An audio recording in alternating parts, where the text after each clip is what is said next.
বাংলাদেশ গত বছরের জুলাই-আগস্টে সংঘটিত মানবাধিকার লঙ্ঘনের তদন্ত প্রতিবেদন প্রকাশ করেছে জাতিসংঘের ফ্যাক্ট ফাইন্ডিং মিশন। এতে বলা হয়েছে, 1 জুলাই থেকে 15 আগস্টের মধ্যে 1400 জনেরও বেশি মানুষকে হত্যা করা হয়ে থাকতে পারে এবং হাজার হাজার মানুষ আহত হয়েছেন। এদের অধিকাংশই বাংলাদেশের নিরাপত্তা বাহিনীগুলোর দ্বারা গুলিবিদ্ধ হয়েছেন। নিহতদের মধ্যে 12 থেকে 13% শিশু ছিল বলে উল্লেখ করা হয়েছে প্রতিবেদনে।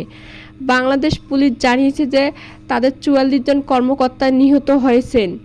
জাতিসংঘের মানবাধিকার কার্যালয়ের প্রতিবেদনটি অনুযায়ী বাংলাদেশের সাবেক সরকার এবং নিরাপত্তা ও গোয়েন্দা সংস্থাগুলো আওয়ামী লীগের সঙ্গে সংশ্লিষ্ট সহিংসতা উপাদানগুলোর পাশাপাশি গত বছরের ছাত্র নেতৃত্বাধীন বিক্ষোভের সময় পদ্ধতিভাবে গুরুতর মানবাধিকার লঙ্ঘনের ঘটনাগুলোর সাথে জড়িত ছিল।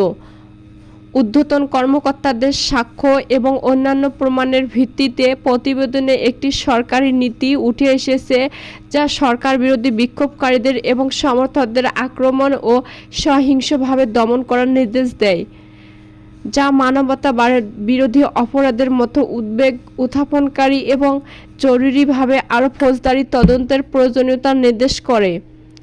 দক্ষিণ এশিয়ার বিভিন্ন দেশে মানবাধিকার লঙ্ঘন তদন্তে জাতিসংঘ ফ্যাক্ট ফাইন্ডিং মিশন গঠনের নজির থাকলেও বাংলাদেশের ক্ষেত্রে এটিই প্রথম।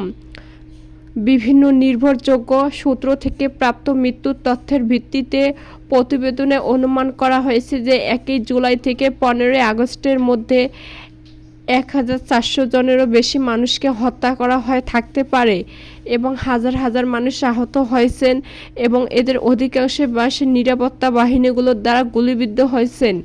প্রতিবেদনটি নির্দেশ করেছে যে নিহতদের মধ্যে 12 থেকে 13% ছিল শিশু। বাংলাদেশ পুলিশ জানিয়েছে যে তাদের 44 জন কর্মকর্তা নিহত হয়েছেন। বিক্ষোভের সূত্রপাত হয়েছিল সরকারি চাকরিতে কোটা ব্যবস্থা পুনঃস্থাপনকারী উচ্চ আদালতের সিদ্ধান্ত থেকে, কিন্তু এর পিছনে ছিল ধ্বংসাত্মক ও দুর্নীতিগ্রস্ত রাজনীতি এবং প্রশাসন থেকে সৃষ্ট বিস্তৃত ক্ষোভ, যা অর্থনৈতিক বৈষম্যের সৃষ্টি করেছিল। প্রতিবেদন অনুযায়ী ক্ষমতায় থাকার জন্য সাবেক সরকার ক্রমাগত সহিংস পন্থা ব্যবহার করে এই বিক্ষোভগুলো দমনে পদ্ধতিগতভাবে চেষ্টা করে। ঢাকা মহানগর দায়রা জজ আদালতের পিপি ওমর ফারুকী দাবি করেছেন, সাংবাদিকদের নিয়ন্ত্রণে করার জন্য শেখ হাসিনা শ্যামল দত্ত ও সুভাষ সিংহ রায়ের মতো লোককে নিয়োগ করেছিলেন।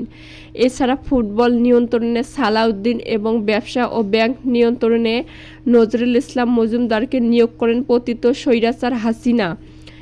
এদিকে ঢাকা মহানগর হাকিম এম আজহারুল ইসলামের আদালতে নাসা গ্রুপের চেয়ারম্যান নজরুল ইসলাম মজুমদারের ধানমন্ডি থানা ও যাত্রাবাড়ী থানার রিমান্ড শুনানিতে তিনি এসব কথা বলেন।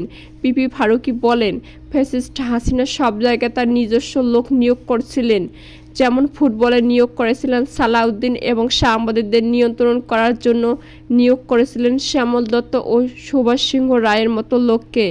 ব্যবসায় এবং ব্যাংকারদের নিয়ন্ত্রণ করার জন্য লোককে হাসিনা নিয়োগ করেছিলেন, সেই লোকটা নজরুল ইসলাম মজুমদার।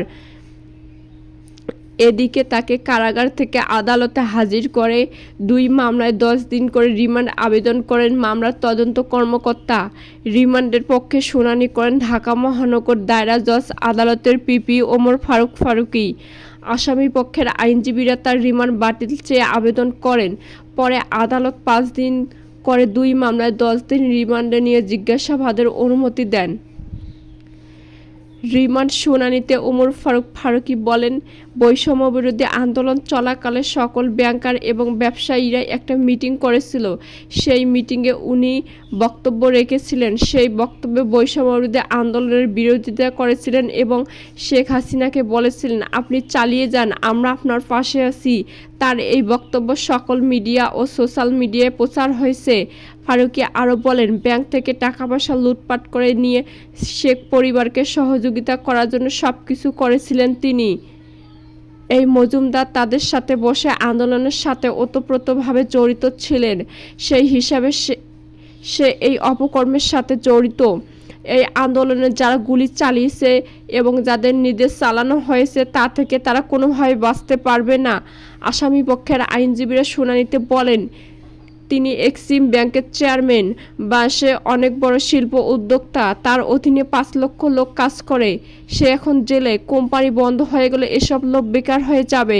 তার বিরুদ্ধে মামলার কোনো অভিযোগ নাই, সে কোনো রাজনৈতিক দলের সদস্য না, সে একজন ব্যবসায়ী মানুষ। সরকার আসে সরকার যায়, তারা ব্যবসায়ী তাদের সুবিধার জন্য যা যা করার দরকার করে। জেল হাজতে থাকাকালীন তার হার্টে রিং পরানো হয়েছে বঙ্গবন্ধু মেডিকেলে। তাকে একাধিকবার মামলায় আগে রিমান্ড নেওয়া হয়েছে, কোথাও কোনো কিছু পায় নাই। তার শারীরিক যে অবস্থা, রিমান্ডে নেওয়ার মতো কোনো সুযোগ নেই। রিমান্ড বাতিল করে জেল গেটে জিজ্ঞাসাবাদের অনুমতি দেওয়া হোক।